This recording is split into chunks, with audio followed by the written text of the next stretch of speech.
ఎక్కడైతే భైరవుడు ఉంటాడో అక్కడే భైరవి కూడా ఉంటుంది.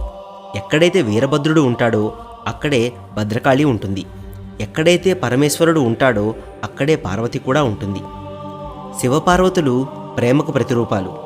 తన తండ్రిచే ఘోర అవమానం జరిగిన తరువాత పార్వతీదేవి అగ్నిలో తన దేహాన్ని త్యాగం చేస్తుంది. పార్వతీదేవి మరణం కారణంగా పరమశివుడు సకల సృష్టిని నాశనం చేసేంత కోపానికి గురవుతాడు. ఆయన కైలాసం వెళ్ళి ఘోర తపస్సులో లీనమైపోయారు. బైరాగిగా మారిపోయారు. ఆయన మరో స్త్రీ గురించి ఆలోచన కూడా చేయలేదు. ఎందుకంటే శివుడు కేవలం శక్తితో మాత్రమే కలుస్తాడు. శివపార్వతుల కలయిక మాత్రమే సృష్టికి ఒక పరిపూర్ణత తీసుకువస్తుంది. మాతా సతీ పార్వతి రూపంలో జన్మించింది. శివుడిని ఎంతగానో ఆరాధించింది. తద్వారా ఆయన పార్వతీదేవిని పెళ్లి చేసుకుంటారని. అలా మహాశివరాత్రి రోజున వారి వివాహం జరిగింది. శివుడు శక్తితో ఏకమయ్యాడు.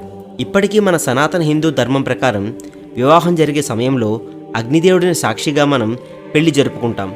ప్రతి ఒక్కరూ పెళ్ళైన జంటని శివపార్వతుల్లాగా ప్రేమగా కలిసిమెలిసి ఉండాలని దీవిస్తూ ఉంటారు. ఇక్కడ మనం సతీదేవి గురించి మాట్లాడుకోవాలి. ఆవిడ దక్ష ప్రజాపతి కూతురు, పరమశివుడి భార్య. కానీ దక్ష ప్రజాపతి శివుడిని ఎప్పుడూ తన అల్లుడిగా అంగీకరించలేదు. ఆ కారణంగా దక్ష ప్రజాపతి ఒక మహాయజ్ఞం చేస్తున్న సమయంలో ముక్కోటి దేవతలను ఆహ్వానిస్తాడు.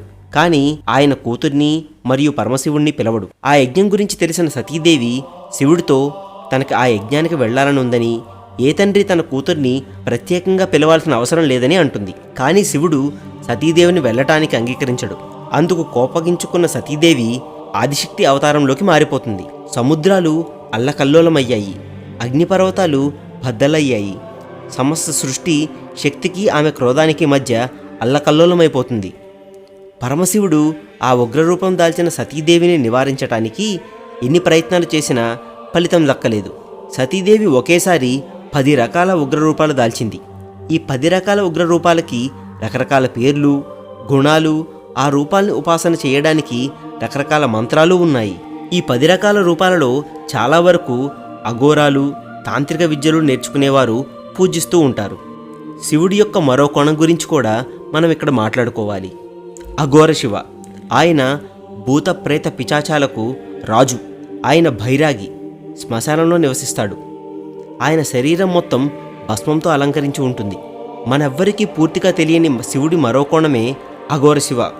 శివపార్వతుల పెళ్లి సమయంలో శివుడు పార్వతీదేవి ఇంటికి అఘోర శివ రూపంలోనే బరాత్ చేసుకుంటూ వస్తాడు. అందులో దేవీ దేవతలతో పాటు రాక్షసులు, ఆత్మలు, భూతాలు కూడా ఉంటాయి. అది చూసిన పెళ్లివారు భయపడిపోతారు. అఘోర శివుడు ఎటువంటి భయాన్నైనా పటాపంచలు చేయగల రూపం ఆయనది. ఆయన శ్మశానంలో ఉండటం దేనికి నిదర్శనం అంటే, ఎటువంటి మాయలకి, భూతాలకి, భయాలకి లొంగని వారే శివుడిని ప్రసన్నం చేసుకోగలరు అని అర్థం.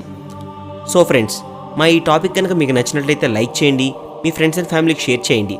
అలాగే మా ఛానల్ని సబ్స్క్రైబ్ చేసుకోవడం మర్చిపోకండి. Thank you for watching this video.